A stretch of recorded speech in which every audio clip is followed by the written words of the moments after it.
മിഥുൻ, നമുക്ക് ഇന്നിപ്പോ സഭ കഴിഞ്ഞതിന് ശേഷം നമ്മുടെ പ്രതിപക്ഷ നേതാവ് വി.ഡി. സതീശൻ പറഞ്ഞ ഒരു ആ വീഡിയോ ക്ലിപ്പ് ഒന്ന് കണ്ടിട്ട് വരാം. മന്ത്രി ശിവൻകുട്ടി പറയാണ് മര്യാദ വേണം സമരം ചെയ്യണേന്. എങ്ങനെയാണ് സമരം ചെയ്യണമെന്ന് ഞാൻ വേണമെങ്കിൽ കാണിച്ചു തരാം. ഇത് കണ്ടിട്ട് എന്ത് തോന്നുന്നു?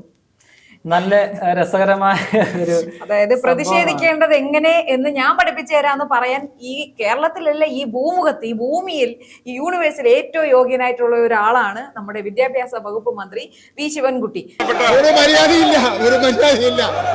എങ്ങനെയാണ് സമരം ചെയ്യേണ്ടതെന്ന് പറഞ്ഞുതരാം.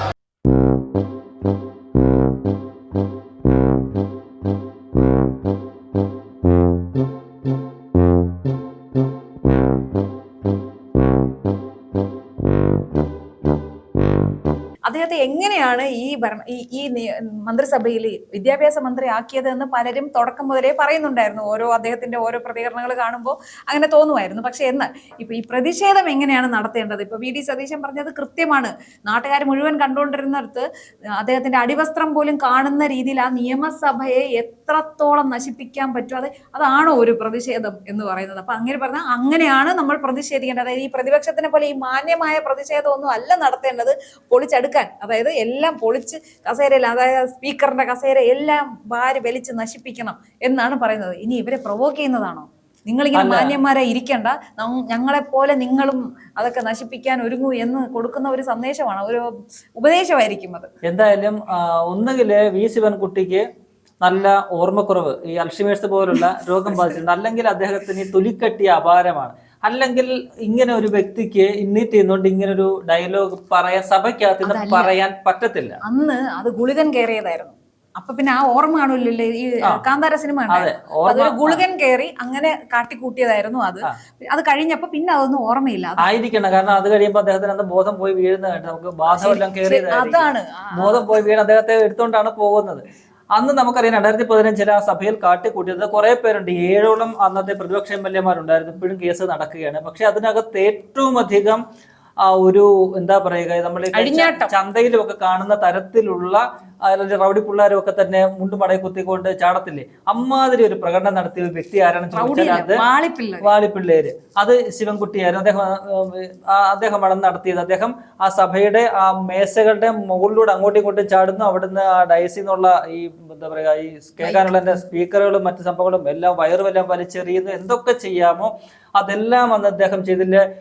കുട്ടിക്കുരങ്ങന്റെ കയ്യിൽ ഈ പൂമാല കിട്ടുമ്പോ എന്തൊക്കെ ആ രീതിയിലാണ് അദ്ദേഹം ഒരു എന്താ പറയുക, പക്വത വന്ന ഒരു, അല്ലെങ്കിൽ ഇത്രയധികം ഒരു ജനപ്രതിനിധി നിയമസഭയ്ക്കകത്ത് എങ്ങനെ പെരുമാറരുത് എന്നുള്ളതിന്റെ നേർചിത്രമായിട്ടുള്ള ഒരു വ്യക്തിയാണ് അദ്ദേഹം. അദ്ദേഹമാണ് ഇന്ന് പ്രതിപക്ഷത്തിനെ എങ്ങനെ സമരം ചെയ്യാൻ പഠിക്കണം എന്ന് ഞാൻ പഠിപ്പിച്ചു തരാനാണ് അദ്ദേഹം പറയുന്നത്. അപ്പോൾ ഒന്നുകിൽ അദ്ദേഹം ഇവരെ കളിയാക്കുകയാണ്, അല്ലെങ്കിൽ ഞങ്ങളെ പോലെ നിങ്ങളൊന്ന് ഇങ്ങനെ വരുന്നാൽ പോരാ, നിങ്ങൾ കയറിയ സ്പീക്കറുടെ ഡയസൊക്കെ ഒന്ന് മറിച്ചിട്ട് ഈ സഭ എന്ന് എന്ന് പറയുക. ഒരുപക്ഷെ ഇവർക്ക് സമാനമായ രീതിയിൽ കേസ് ഉണ്ടാക്കി കഴിഞ്ഞാൽ ഒന്നിച്ച് കോടതി പോകാമല്ലോ, അതിനു വേണ്ടിയിട്ടായിരിക്കും ഒരു കൂട്ടാളികളെ തേടുകയായിരിക്കാം. എന്തായാലും വളരെ രസകരമാണ്. കേരള ജനത ഒരു വളരെ ചിരിച്ചുകൊണ്ട് സതീശൻ പറഞ്ഞ മറുപടി വളരെ കൃത്യമാണത്. അദ്ദേഹം മുണ്ട് പക്കം മടയിൽ കുത്തിക്കൊണ്ട് അദ്ദേഹത്തിന്റെ അടിവസ്ത്രം വരെ കാണാവുന്ന രീതിയിലാണ് അങ്ങോട്ടും ഇങ്ങോട്ടും കിടന്ന് ചാടിയത്. അന്നും നമുക്കറിയാലോ, മാധ്യമങ്ങളിലെ ഈ പറയുന്ന ആക്ഷേപഹാസ്യ പരിപാടികളിലൊക്കെ എടുത്തിട്ട് ദിവസങ്ങളോളം ട്രോളിയ ട്രോളിക്കൊണ്ടിരിക്കുകയാണ്.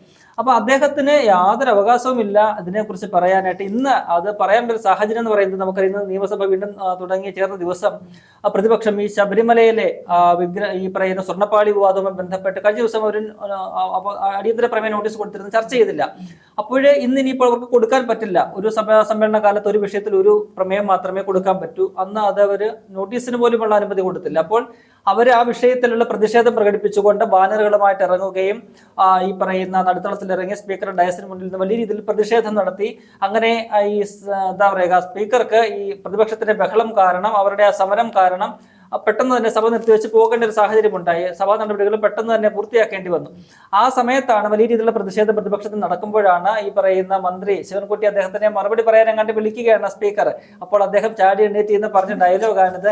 നിങ്ങളെ ഞാൻ പഠിപ്പിക്കാം, മര്യാദയൊക്കെ പഠിപ്പിക്കാമെന്ന് പറയുന്നത്. അല്ല, സ്പീക്കറോട് ഈ ശിവൻകുട്ടിക്ക് എന്തോ ഒരു ദേഷ്യമുണ്ട്. അപ്പൊ എന്താ പറയുക, എനിക്ക് അടിക്കാൻ പറ്റില്ല, അപ്പൊ നിങ്ങൾ അടിയിടാ. അതാണ് നടത്തുന്നതെന്ന് തോന്നുന്നത്.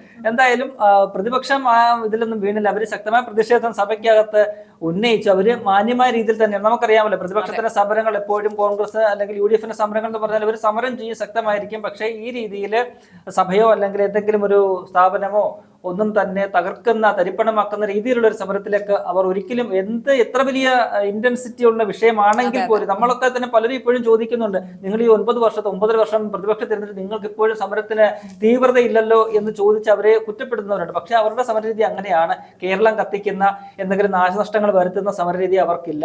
മറുവശത്ത് അവരങ്ങനെയല്ല. CPM-നെ സംബന്ധിച്ച് അവരെ ഏത് സമരം ചെയ്താലും എന്തെങ്കിലുമൊക്കെ നാശനഷ്ടങ്ങൾ വരുത്തി ആളപായമൊക്കെ വരുത്തുന്ന രീതിയിലുള്ള സമരങ്ങൾ ഈ അടുത്ത നാളുകളിൽ ഗവർണർക്കെതിരെയുള്ള അക്രമ സമരങ്ങളാണ് അവരുടെ, അക്രമ രാഷ്ട്രീയമാണ് അവരുടെ. അക്രമം ഉണ്ടെങ്കിലേ സമരമുള്ളൂ അവരെ സംബന്ധിച്ച്. കോളേജുകളിലൊക്കെ ആയാലും ഈ SFIയുടെ സമരം കണ്ടാൽ അറിഞ്ഞില്ലേ അവര് എങ്ങനെയാണ് അവർ പ്രതിഷേധിക്കുന്നത് മുതൽ അങ്ങനെയാണ് അവര്. അപ്പോൾ അതിന് പറ്റുന്ന രീതിയിൽ കോൺഗ്രസ് ആ രീതിയിലേക്ക് ഉയരാൻ പറ്റത്തില്ല. അതാണ് ഉയരാനെന്നല്ല തരം താഴാൻ. അതെ, രണ്ട് രീതിയിൽ പറയാം. അവരെ സംബന്ധിച്ച് അതാണല്ലോ ഏറ്റവും വലിയൊരു സംഭവം എന്ന് പറയുന്നത്. എന്തായാലും വലിയ രസകരമാണ്. ഇന്നത്തെ ലോകത്തിലെ തന്നെ കോമഡി ഏതാണെന്ന് ചോദിച്ചാൽ അത് വി ശിവൻകുട്ടിയുടെ ആ ഒരു പ്രതിപക്ഷത്തിനുള്ള ഉപദേശമാണ്. അത് പ്രതിപക്ഷം ഇനി സ്വീകരിക്കുമോ എന്നറിയാം. വരും ദിവസങ്ങളിൽ നമുക്ക് കണ്ടറിയാം.